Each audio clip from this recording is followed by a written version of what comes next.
Miaravantsika tsirairay avy indray amin'ity alahady fa 4 ny volana septambra ity, ary misaotra an'Andriamanitra hatrany izay mbola mamposaka ny famindrampony amintsika, manovo hery hatrany ary koa manome ny fitahiny izay tsara indrindra. Alohan'ny hidirantsika ny amin'ny mofinainana io dia hivavaka isika. Andriamanitra io velom-pisaorana anao izay ianao ilay nahary anay, ianao ilay tompon'izao rehetra izao, ka dia omenay anao ny voninahitra sy ny haja sy ny fahefana rehetra. Tompo, misaotra anao koa fa ny aina izay fofona mahavelona dia avy aminao, ary mbola omenao anay izany. Misaotra ihany koa noho ny amin'ny herim-po izay omenao ny tsirairay avy, tsy mba mamoy fo izay efa eto ary matoky ny teny fikasanao.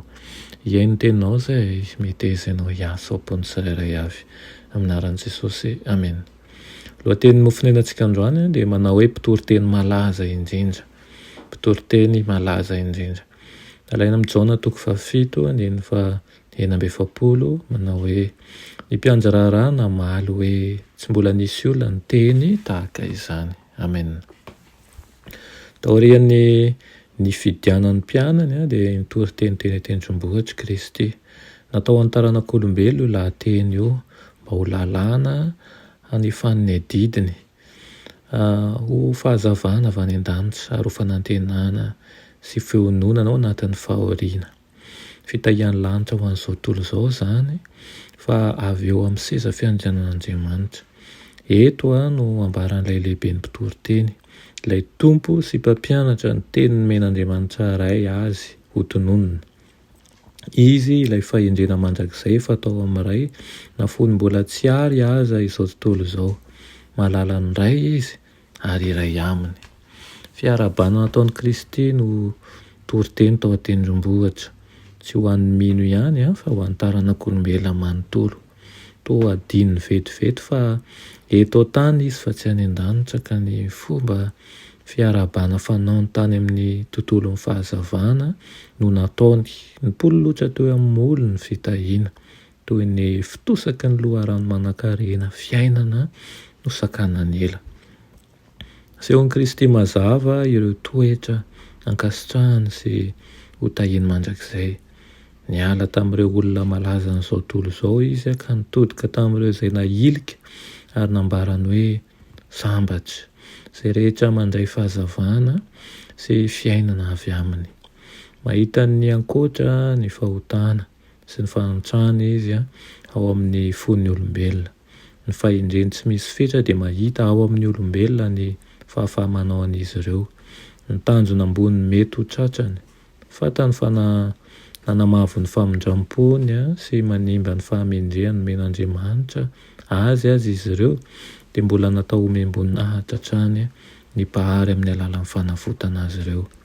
Natao ohatra ho an'ny fomba fampianarantsika io tory-teny io. Nanao ny fomba rehetra Kristy mba tsy ho zava-miafina intsony ny zava-miafina, fa ho fahamarinana mazava sy tsotra ho ahy sy ho anao izany.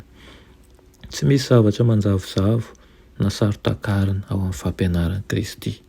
Hoy izy hoe, voalazan'ny Matthieu hoe dia nilobavy izy ka nampianatra azy, tsy tamin'ny feo mibitsibitsika na tamin'ny mpasahihinana koa fahasorenana no tenenany, fa avy amin'ny seza fiandrianan'Andriamanitra ny feony, mazava, feno hery, manetsiketrika ary maharesy lahatra. Dia izany fitiavan'i Kristy izany no amposin'ny mandrakariva, ary tsy misy zavatra nataony forcé ny mba hanarana azy fa ampitiavana sy ampanetretena mandrakariva. Dia tahaka izany ihany koa no hiangaviana antsika sy hitaomana antsika mandrakariva mba handeha amin'ny lalana marina. Amen. Iranay mahalala tsara indrindra mbola misaotra anao ny amin'ny fitiavana izay asehoanao anay.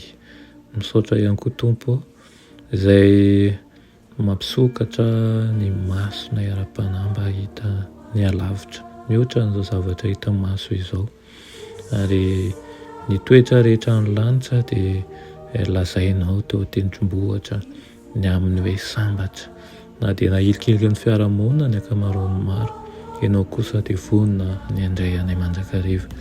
Mangataka aminao izay fotoso hery na ara-batana zany na ara-panahy, ary tahio manokana ny tsirairay avy mba ho hitantaratry ny fiainanay fa olo monjena tokoa izahay. Anaran'i Jesosy, amen.